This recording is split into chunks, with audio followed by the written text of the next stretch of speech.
My name is Antoine Miech, and I'm a computer vision PhD student at INRIAD Paris.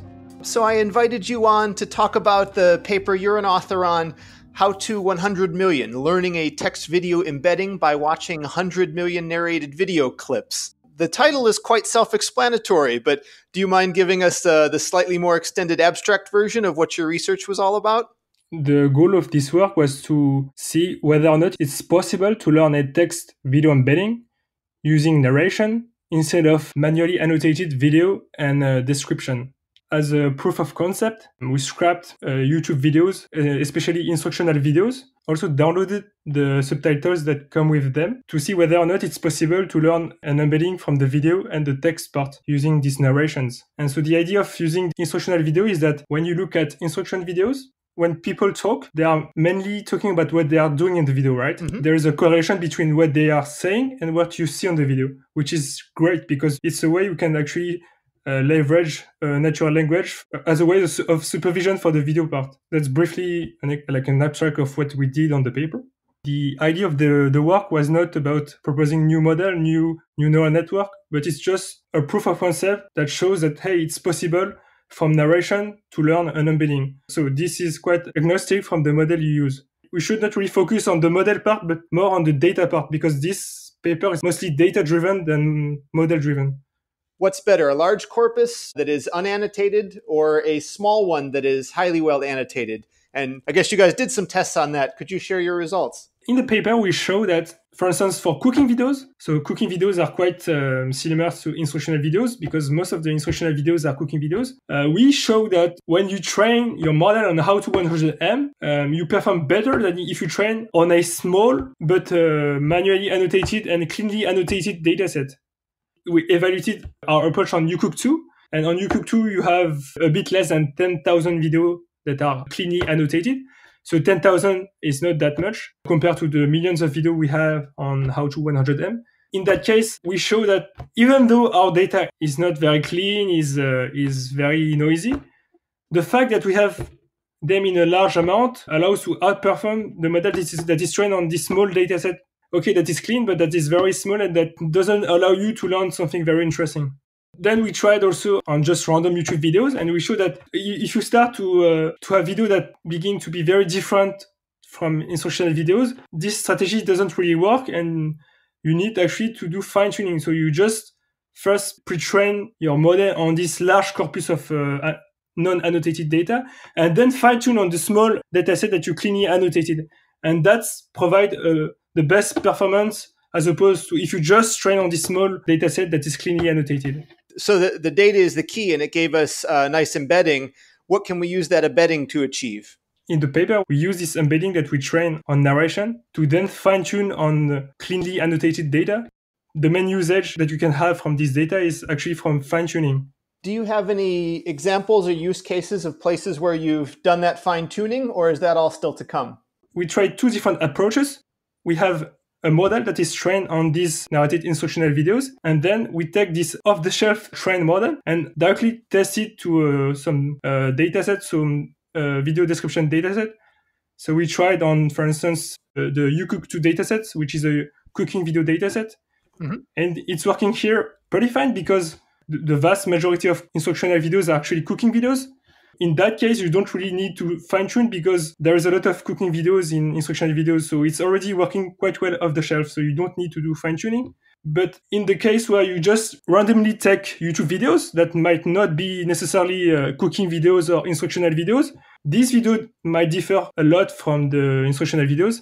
And in that case, we show that if you take the off-the-shelf model that is trained on this narrated video, it's working okay.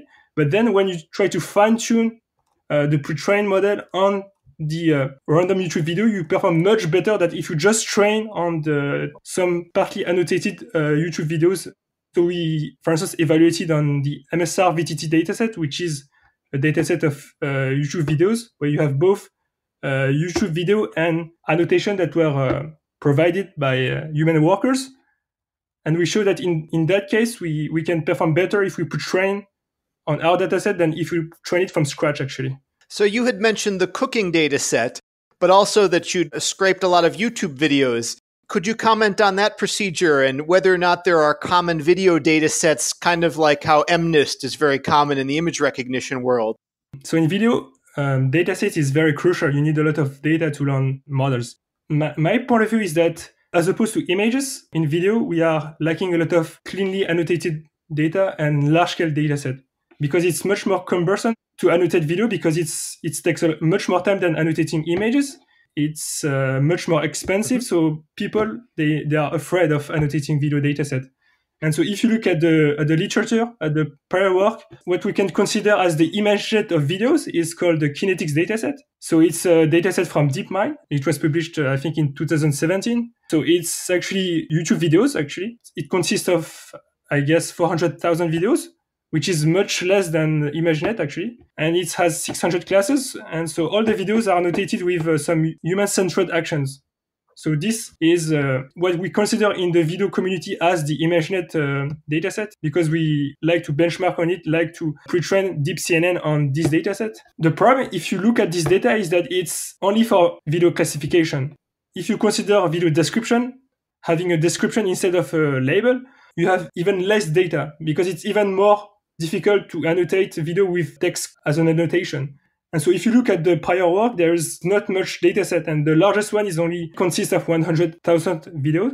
And so that's quite limiting if you want to learn a deep net on this, on the video description. And that's why we wanted to aim at a larger data set, let's say more than 1 million of videos. And so that's why we collected this How-To 100M dataset, which we scrapped from YouTube, actually.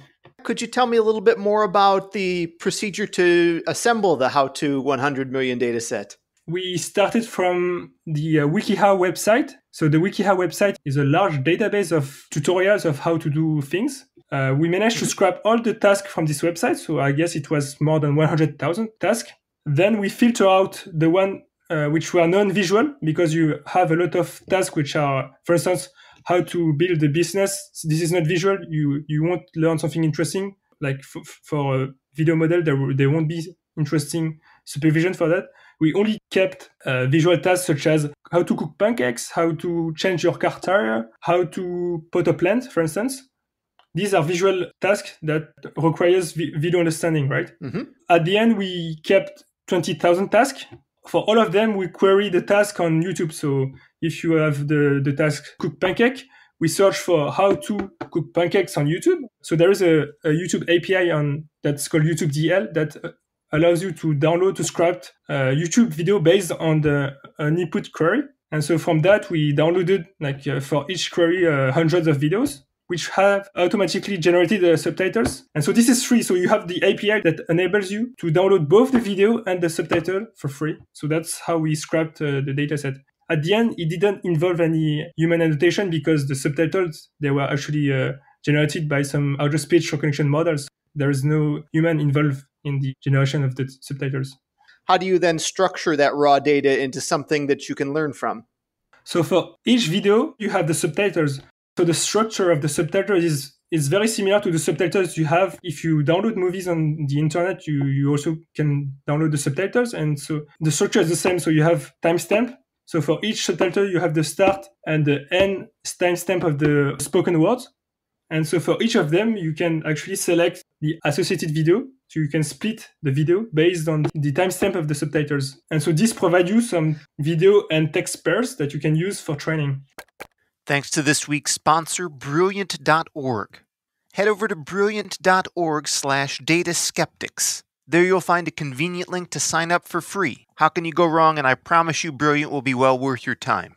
Brilliant is a problem-solving website and app with a hands-on approach and over 50 interactive courses. Brilliant's courses follow a well-crafted storytelling style that involves code writing, interactive challenges, and problems to solve.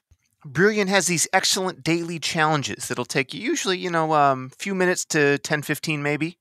They're a great way to warm up your brain, and many of those daily challenges come with little references that tell you good courses you might enjoy.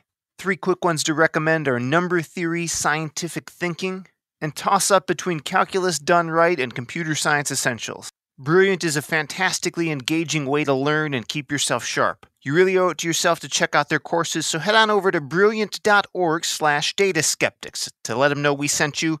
That's brilliant.org/dataskeptics.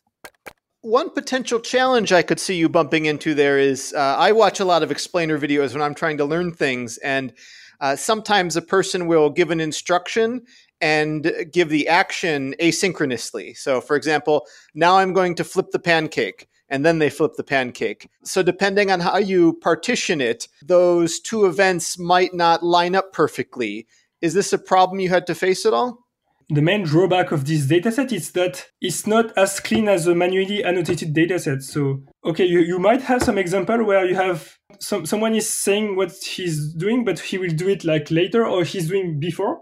So that might happen. Mm-hmm. So that's not a problem because if you consider a large window, so if you consider a large window for the video might include actually the action. So that depends on how you process the data. For me, that's not a problem. The problems come with sometimes when people talk about something very conceptual. So sometimes they might just say something that's not really correlated with what you see on the video. And that's, for me, much more problematic than the asynchronous aspect of instructional videos. So, for instance, if you look at instructional videos, sometimes people are introducing themselves, and this is not very useful for the learning of the embedding. And so, for me, this is much more problematic than just non-synchronized video and text stream. And how do you measure the success of your embedding? What's the KPIs or qualities you're looking at? In the paper, we focus on retrieval. So you can do both video to text retrieval and text to video retrieval. For instance, if you consider text to video retrieval, as an input, I give you a text sentence, and you have to retrieve a dataset of, let's say, 1,000 videos associated to this input query. You will have to rank all 1,000 videos, and you measure how well your algorithm works by computing the rank of each of the videos. And so you have the medium rank, for instance, or you have the recall at 1, recall at 5, recall at 10, merging if the video is retrieved at the top 1, top 5, or top 10 video from the pool of 1,000 videos. The rank of the search results you got from the YouTube API. It's very similar to what you will do with YouTube, but you do it with the small chunks of video that you have pre-computed. When I first encountered your paper, I found it very exciting because it seems to me that you could have access, if you put in the time as you guys have done, to generate a very large corpus of these how-to videos, and that there's a good opportunity for transfer learning. But if I want to be pessimistic, I would say, how can flipping a pancake transfer to changing the oil on my car? Certainly, cooking a pancake translates to cooking a steak or things like this, but I'm unclear how to predict the usefulness or how well something I can apply transfer learning. Do you have any sense or indicator as to how generalizable or transferable your embedding is? One important aspect you need to consider when collecting the data is the variety of the tasks that you are actually scrapping. So if you're only biasing your dataset toward cooking videos, of course, there is no way you can understand what does changing a tire mean, right? The challenge here is how to actually correctly sample YouTube videos so that you can cover a broad range of activities, right? If you manage to do so, if you have a very wide range of activities, at training, you will encounter a lot of different objects that you see on instructional videos. And if you have this wide range of activities, you might actually encounter most of the objects that you see on your life. And you might also encounter all the action that you see every day. And so for me, it really relies on how you collect your data. So if you have enough tasks and enough variety, it should be enough to recognize all the possible objects that you see every day and all the possible action that you see every day. To many people, deep learning models are a black box. And while that's fair, there's also been some efforts to try and unpack how they're working. Do you have any sense of what exactly your embedding learns about the videos? For example, like, is it learning that a certain type of wrench is probably associated with plumbing training videos, or is there any clarity you can achieve like that? Yeah, so I just want to clarify that in the paper, we are not really training a full deep CNN because it's like very, technically it's very difficult when you have 100 millions of small clips. So instead, what we did as a processing step is that we have extracted some CNN features for each videos. For instance, we took a CNN train on ImageNet. Then we use them to extract the features that is the output of the penultimate layer of the CNN. And this is considered as the input. So we don't really work on the raw RGB video. We work on pre-extracted CNN features, and then we build on top of that. We are not really learning the CNN features, but just, let's say, the last 2 layers of the network. So there is no way we can change visually what the model learns, but we are only learning the semantic mapping. With that in mind, what sort of training time and compute did you require to build the model? If you just train on top of pre-extracted features, for us, it took only 1-2 days using one GPU. It's quite fast because once you have everything pre-extracted, I guess your network is quite shallow. It's only consists of 2-3 layers maximum, or 4 layers. The reading is very fast because you don't need to read raw RGB videos, but you just take pre-extracted features, which is much smaller, so the reading speed is much faster. So that's why it's that fast on one GPU. But if you want to train on the whole RGB video, I guess it's much more challenging, and it might take several days and even several weeks, depending on the cluster that you are using, actually. You're able to bootstrap very effectively with your method then. Is that a fair assessment? Yeah, but the thing is we are constrained on working with pre-extracted features, so it might not be the best technique, but at least it's the only technique that we could do on a small cluster. So I see several directions you could take the research next. Not all of them are likely to be fruitful. One that I suspect you wouldn't want to pursue is to have more human annotated labels, to go in and spend the time to do that. Another option could be to expand your corpus, or to try different architectures, or do the full RGB like you were describing. What is your intuition about the most fruitful paths that might take things the next step? I'm not sure if the first approach that you mentioned is a direction that we want to pursue, because, as I said from the beginning, we want to avoid having to annotate data, right? Annotating video data is very cumbersome and nobody wants to do it. Ideally, we would like no annotation, like we did on the paper. You mentioned working on the raw RGB video, so that's one follow-up that we are considering. It's interesting because if you consider learning from the raw RGB video, you could actually fine-tune also all the full CNN layers, right? If you have that amount of data and you can train the full CNN, I'm wondering. We are wondering if you can actually train very good CNN filters that can actually be transferable for other tasks. Because, for instance, so far we only train the last 2-3 layers. But if you are able to train the full CNN, you might have, I guess, much better feature for the transferring of your CNN on just random YouTube video or even movies. So that's what we aim for. The second one is actually, as you said, we would like to extend the corpus. I'm not sure if just targeting instructional video is the best idea, because, as you said, there is things that you cannot learn just by watching instructional videos. If you look at documentaries, for instance, wildlife documentaries, so you have video, and so you have someone commenting over the video, saying what's visually on the video, right? For me, this is also a source of video that you could exploit that we didn't exploit. It can bring some valuable information that you cannot really learn on instructional videos. There's a lot of wildlife documentary video on YouTube, and this might bring more information than what you can learn from instructional videos. If you look at instructional videos, you don't have much video about animals. You only have videos about cats and dogs. But if you want to have more knowledge about more animals, you won't find them on instructional videos.